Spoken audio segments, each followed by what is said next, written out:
Bonjour, merci de nous suivre sur Acteurs Public TV. Bienvenue au GERU 2017, les journées nationales d'échange des acteurs du renouvellement urbain, un événement organisé par l'ANRU, l'Agence nationale pour le renouvellement urbain.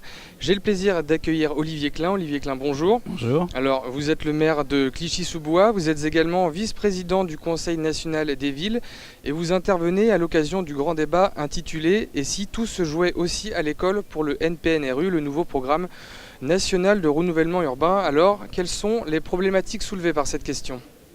Alors je crois que tout se joue à l'école pour tous les habitants de ce pays, en particulier ceux qui habitent dans les territoires en renouvellement urbain, parce que dans quelle école fait-on apprendre nos enfants? Je crois que c'est extrêmement important de se dire que l'école c'est un élément évidemment d'apprentissage, un élément de fierté pour les familles et aussi un élément d'inquiétude.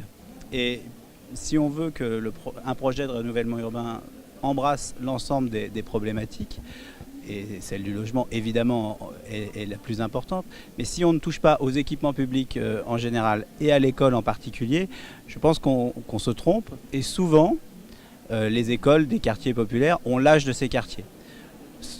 Ils ont été créés dans les années 50, 60, et les villes qui ont la responsabilité de l'entretien de ces écoles ont souvent évidemment peu de moyens, et ces écoles ont beaucoup vieilli.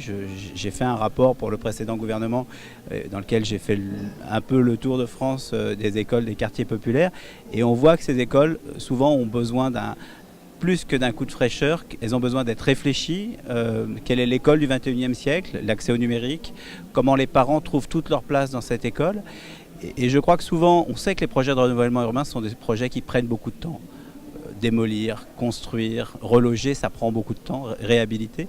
Et parfois, on pourrait commencer par l'école. J'ai le sentiment que ces écoles, elles peuvent être un signal du début du renouvellement urbain. Ça rassure les familles, ça montre aux habitants de ces quartiers qu'on prend en compte cette problématique, et ça donne du temps au reste du projet. Et je crois vraiment qu'il y a un signal fort à envoyer à travers l'école, et puis associer les habitants aussi, parce que les écoles que j'ai pu voir qui ont déjà été réalisées dans le premier programme de renouvellement urbain, souvent sont des écoles dans lesquelles les habitants ont été associés en amont à la réflexion.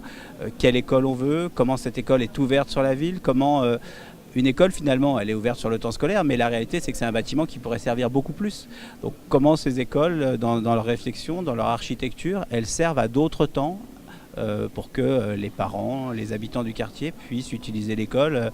Pourquoi la bibliothèque de l'école ne peut pas devenir une bibliothèque de quartier? Pourquoi la salle des parents ne peut pas devenir le soir une salle dans laquelle les habitants se retrouvent? Pourquoi la ludothèque de l'école ne peut pas être aussi la ludothèque du quartier? Donc je crois vraiment qu'il y a quelque chose à inventer autour de l'école dans le renouvellement urbain.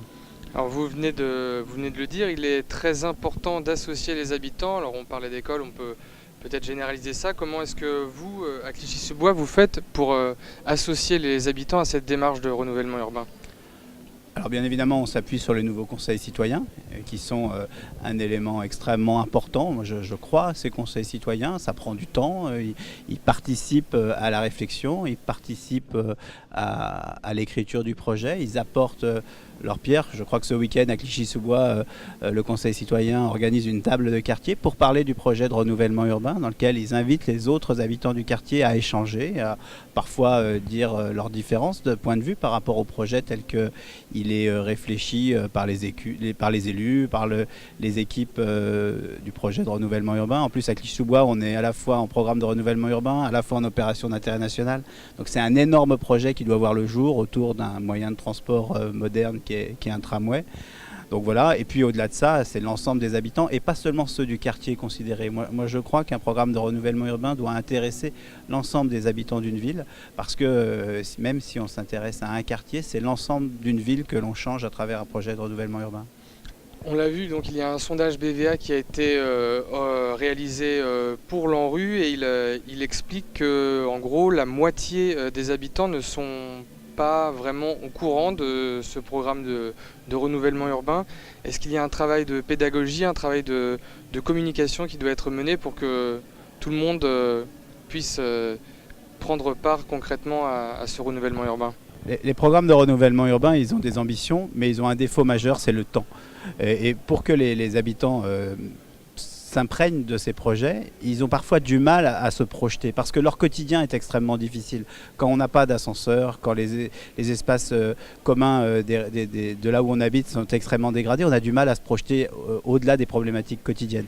Et c'est aussi pour ça qu'il faut envoyer des signaux. Et je le disais tout à l'heure pour l'école, mais les équipements publics sont des signaux. Il y a souvent des capacités à faire que l'ANRU, le renouvellement urbain, s'engage à travers les équipements publics avant même qu'il s'engage sur le logement proprement dit, parce que le logement proprement dit, c'est le plus compliqué.